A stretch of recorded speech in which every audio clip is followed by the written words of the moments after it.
उद्घाटन समारंभ झाला। त्या सत्निकाधारकांना चावी वाटपाचा कार्यक्रम सन्माननीय प्रवीण भाऊंचं स्वागत या विभागाचे स्थानिक आमदार सन्माननीय योगेश सागरजी करतात।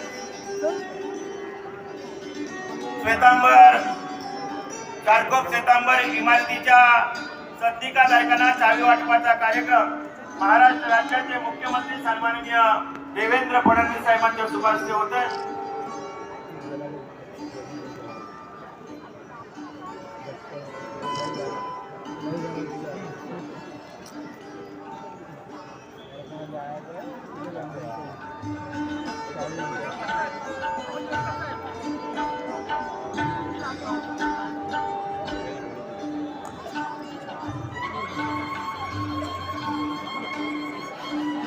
या इमारतीचा नुकताच उद्घाटन समारंभ आपले राज्य मुख्यमंत्री जेव्हा झाला त्याला चावी वाटपाचा कार्यक्रम होतोय।